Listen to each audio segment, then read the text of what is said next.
Section 1. You will hear a man talking to the customer services manager of a bank. First, you have some time to look at questions 1 to 5.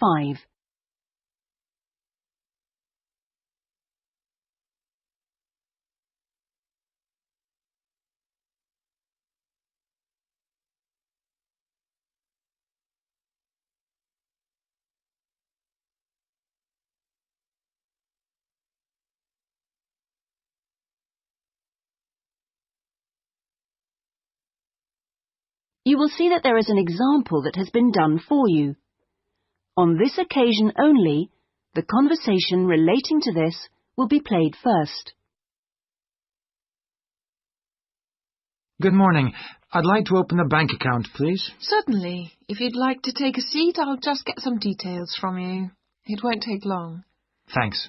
Is it a current account or a deposit account you wanted? A current account? The man wishes to apply for a current account, so current has been written in the space. Now we shall begin. You should answer the questions as you listen, because you will not hear the recording a second time. Listen carefully and answer questions 1 to 5. Good morning. I'd like to open a bank account, please. Certainly. If you'd like to take a seat, I'll just get some details from you. It won't take long. Thanks. Is it a current account or a deposit account you wanted? A current account? Right. I've got the application form here then. We have different types. I see you've got our leaflet there.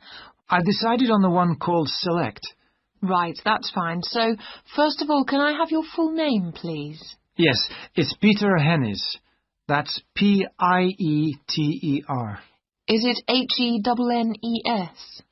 Only one N, actually. It's a less common spelling of the name. Oh, right. Okay. And what's your date of birth, please?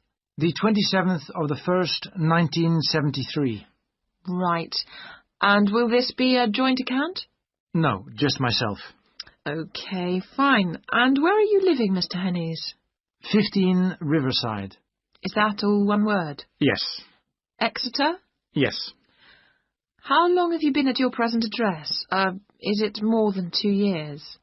Just 2 weeks, actually. I only arrived in the country a month ago. I'm from Holland. Oh, that's fine.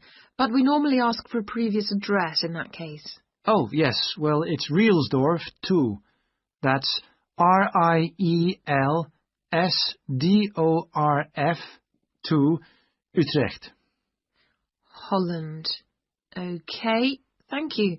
Do you have a daytime telephone number? Yes, I think the number at my office is 606-295. Just a minute, I'd better check. Oh, no, sorry, 616. I'm not used to it yet. Would you like my home number, too? Yes, please. It's 796431. Are they both local numbers? Yes. Before you hear the rest of the conversation, you have some time to look at questions 6 to 10.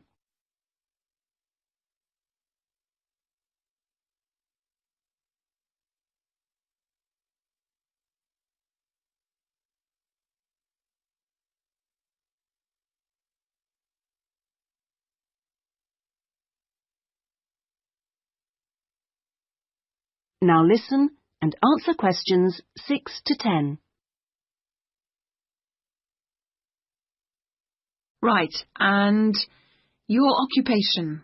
Well, I'm in Britain as a project manager, but that's not my main job.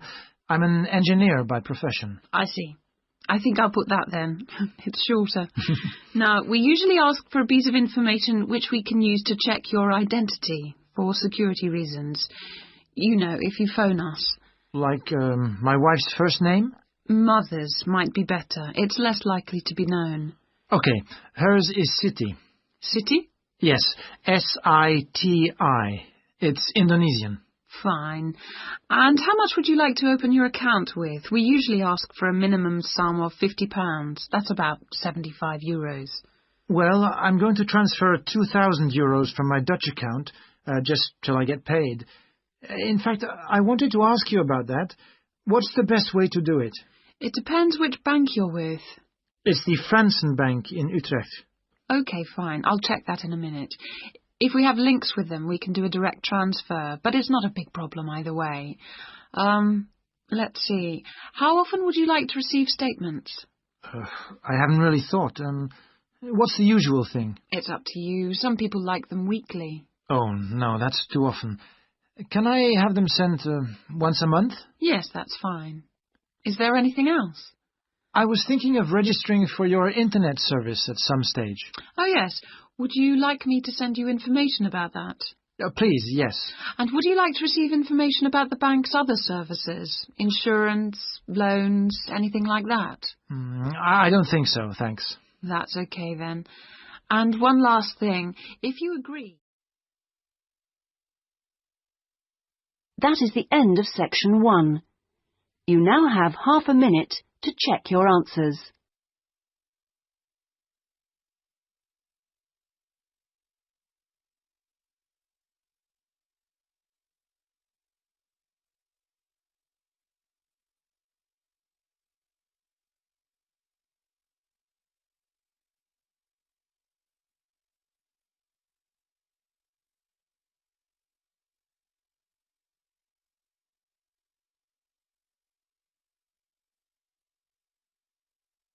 Now turn to section 2.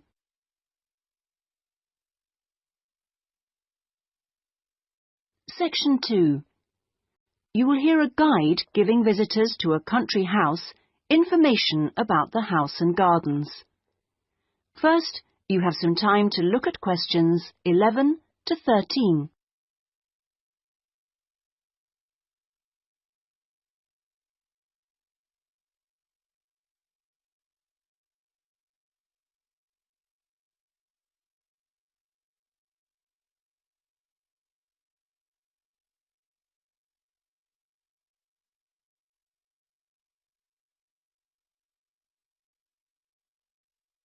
Now listen carefully and answer questions 11 to 13.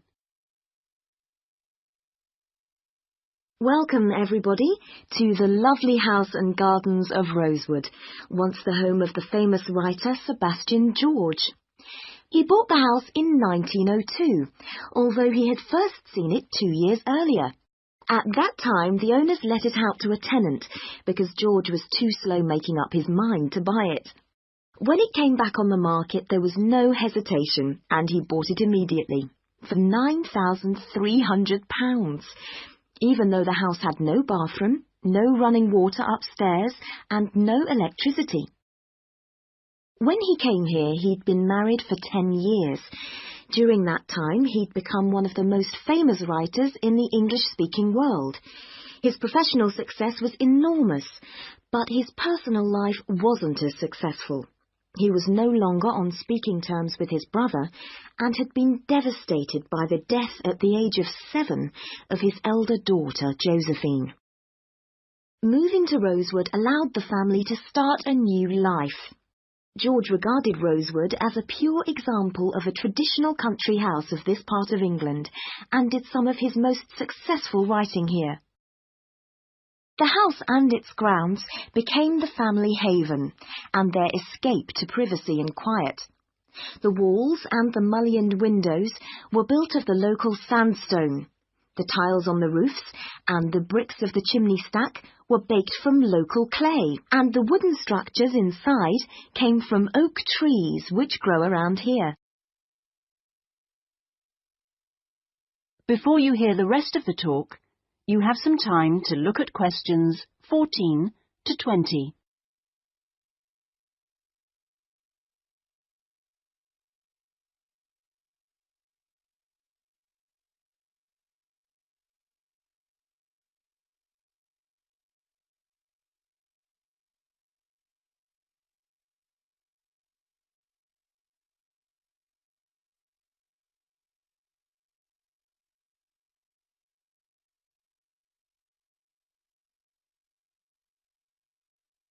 Now listen and answer questions 14 to 20.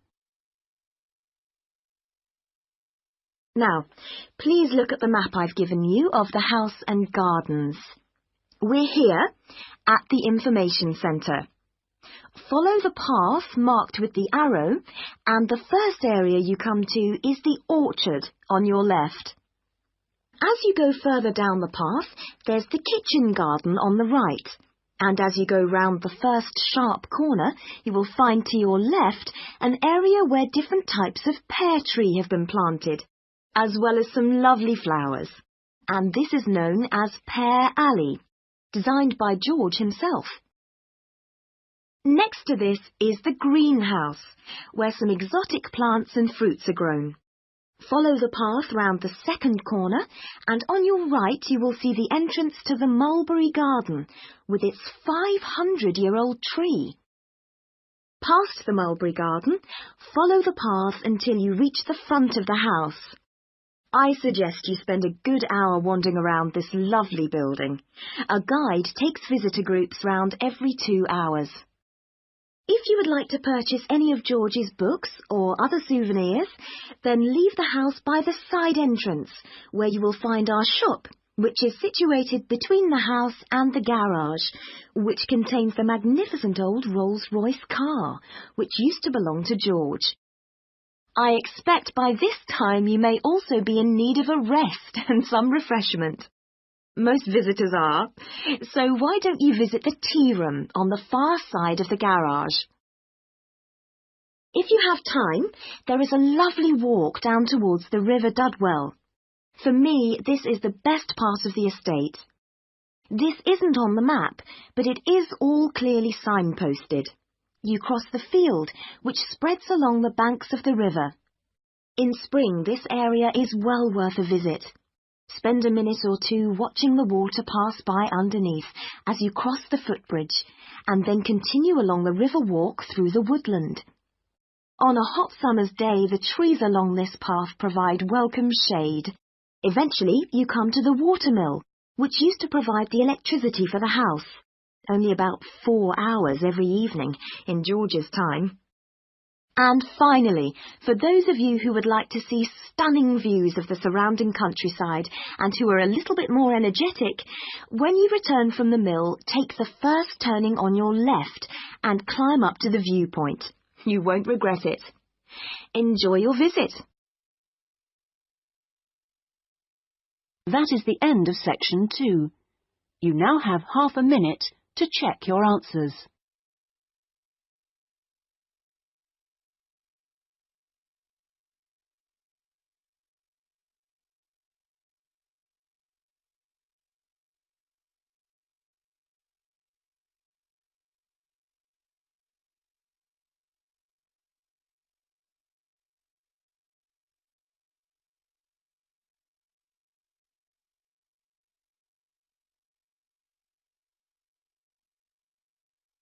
Now turn to section 3.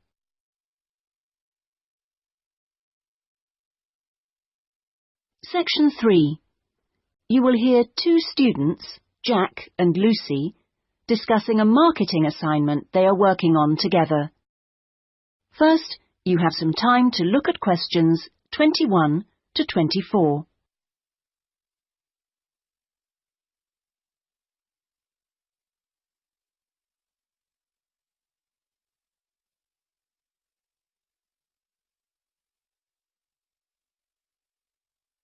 Now listen carefully and answer questions 21 to 24.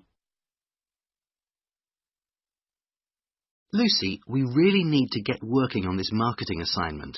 We've only got 5 weeks left to the end of term to design it, carry it out, and then write up the results. Sure. Well, let's get started right now. Let's go over the instructions. What exactly do we have to do? Well, it says here we have to look at one area of the entertainment industry. There's a list of the different types. What are they? Music, cinema, theatre, sport, and eating out. Is that all? Looks like it. So we choose one branch of the industry and then we look at how 2 different groups of people use it. Is that right? Yes. And do we have to use any particular method to get our data? Can we mail out a questionnaire or do face-to-face interviews or maybe even observations? Well, actually, it looks like we don't have a choice. We have to do telephone interviews. OK, so at least we don't have to waste time deciding between the different methods. Yeah, that's right. Oh, and the other requirement is the number of interviewees. Not too many, I hope. 10? 20? Well, we have to do 2 groups, remember, and it looks like we have to interview 15 for each group. That's 30 altogether, then. It's going to take ages. Yes, but remember, we're working on this together, so we'll only have to do 15 each. OK, so those are all the requirements? Yes, looks like it. So, first, which area are we going to choose? My preference would be cinema, since that's where I spend most of my money. I don't think that's such a good idea.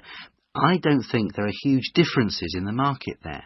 I mean, you get young and old, male and female, rich and poor, all going to the same movies. Yeah, maybe you're right. Let's make it music, then. Right. So, what 2 groups will we compare and contrast? Male and female? No. Most of my female friends like the same music as me. Different age groups will be much more likely to show up differences, I think. Before you hear the rest of the discussion, you have some time to look at questions 25 to 30.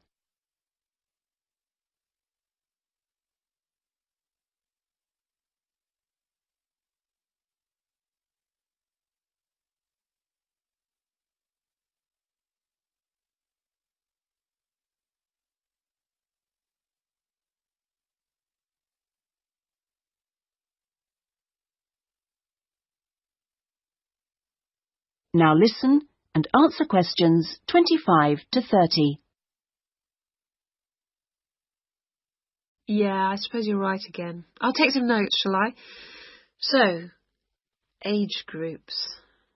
Well, what do you think? Maybe 25 or under for one group and 45 or over for the other group? That should show up differences. Right. OK, next. How about the kind of music they like? Let's give them some choices and then we can just tick boxes. OK, let's have pop, jazz, folk, easy listening. What else? Well, we should include classical. Some people like it, you know. OK, and then we should have how they listen to music. The medium. Right, let's include radio, CD, and then I guess there's TV. What about concerts? You know, in pubs and halls. Oh yeah, we should include live music, of course. OK, we're on a roll now. Next point could be about where they actually get their music. You mean, like, do they buy it in music shops or department stores? Yes, or download it from the internet. Right, that could be for recorded music. Then we need another section for live music. Where do they go for that? OK, let's say disco, pub, club, concert hall. Or opera house. And I guess we should include karaoke bars. Not many of them in this city. OK, we'll leave that out then. So, what's left to do? That's it. Well, now we can make a timescale for doing it. That is the end of section 3. You now have half a minute to check your answers.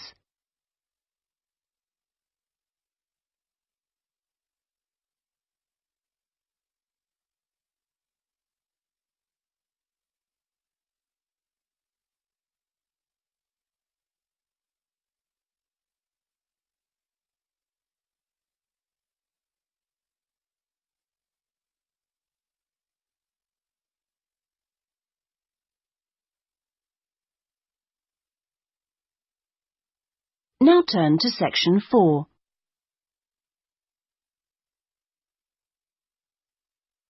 Section 4. You will hear a lecturer talking about farming in ancient Ireland. First, you have some time to look at questions 31 to 40.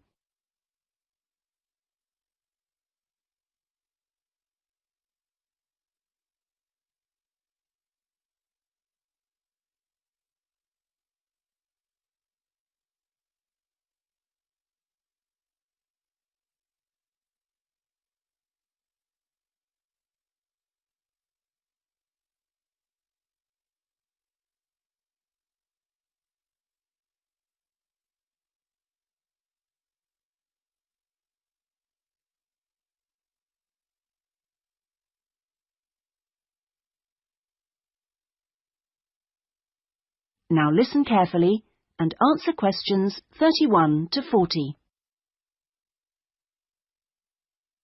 Good morning, everyone. Last week we were looking at the hunter-gatherers in Ireland, across the Irish Sea from England. Today we're going to move on to the period between 4,000 and 6,000 years ago, known as the Neolithic period, which is when a total farming economy was introduced in Ireland. Now, there are several hypotheses about the origins of the first Neolithic settlers in Ireland, but most of these contain problems. For instance, there are considerable archaeological difficulties about the theory that they came from England. The evidence doesn't really add up. But there are even greater practical problems about the theory that they came directly from continental Europe. For one thing, it's not clear just how sufficient numbers of men and women could have been transported to Ireland to establish a viable population. As you know, the hunter-gatherer economy which existed beforehand was based on small, scattered groups. The farming economy would almost certainly have required much larger communities to do all the work needed to plant and tend sufficient crops to sustain them through the year. The early farmers kept various animals, including cattle and sheep. There's also evidence of pigs, but it is possible that these could have been descended from the native wild species. Now, we know from modern farming that if the level of breeding stock falls below about 300 females, the future of the species locally is at risk. So we must assume that from the beginnings of Neolithic farming, the number of breeding sheep would have considerably exceeded 300, and the national cattle herd must have been of a similar size. The question is how these were brought to the area and where they came from. It's usually suggested that the Neolithic settlers used skin-covered boats to transport livestock, but this method would have severely restricted the range of the colonizing fleets. The sheer volume of animal transport necessary means it's unlikely that this livestock could have been brought from anywhere further than England. What about crops? Well, two main cereal crops were introduced to Ireland during this time, wheat and barley, both in several varieties. The main evidence for their presence consists of impressions on pottery, where a cereal grain accidentally became embedded in the surface of a pot before it was fired. The grain itself was destroyed by the firing, but it left an impression on the pot which could be studied and identified by botanists.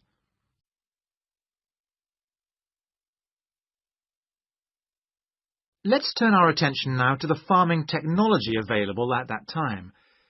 Before the cereal crops could be planted, it would have been necessary to clear the forest and to break the ground by ploughing. The stone blade of a plough has been discovered during excavation in County Mayo in Western Ireland. The body of the plough would have been of wood and could have been drawn by people, but it's also likely that cattle were used. Now, the cultivation of crops and the husbandry of livestock brought about changes in people's lifestyle, such as the type of shelters they made. For one thing, instead of moving from place to place, they needed permanent dwellings. The stone axes used to chop down trees to make these dwellings were far superior to any that the Stone Age hunter-gatherers used. To make the axes, sources of suitable stone had to be found and systematically exploited. These so-called axe factories were really quarries rather than factories, as the manufacture of the axes wasn't regularly performed on the quarry site. However, after the axe had been chipped into shape, they needed water and sand for grinding and polishing, so a high mountainside wouldn't have been an appropriate place for this. So this final stage of the manufacture must have been carried out close to water, and sure enough, there's ample evidence of this at coastal sites. Now, it's clear that these Neolithic axes were transported all over Ireland, as well as to Scotland and the south of England. It's not really surprising that axes from axe factories in England have also been found in Ireland. At the very least, this indicates that there was a link between the two islands during that period. One of the most useful innovations of the colonizers was pottery making, which was quite unknown to Irish hunter-gatherers. The pottery was probably made by shaping clay into a ball with the hand, and then hollowing it until the walls were the right thickness. After firing, the outside was often polished. This would have helped the pots to retain water, as they weren't glazed.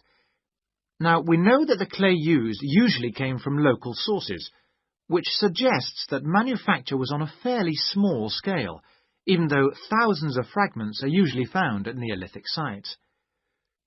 In the course of time, decoration began to appear. At first, this looked like a series of stitches and was just around the tops of the pots. This could have been an imitation of earlier vessels, which were made of leather sewn onto wood. Then, eventually, pots with decoration all over became much more... That is the end of section 4. You now have half a minute to check your answers.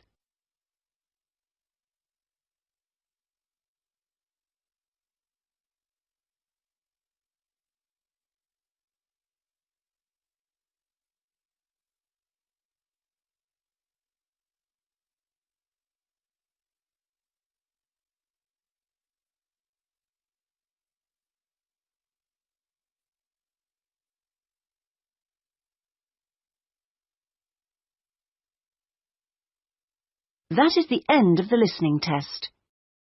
In the Ielts test, you would now have 10 minutes to transfer your answers to the listening answer sheet.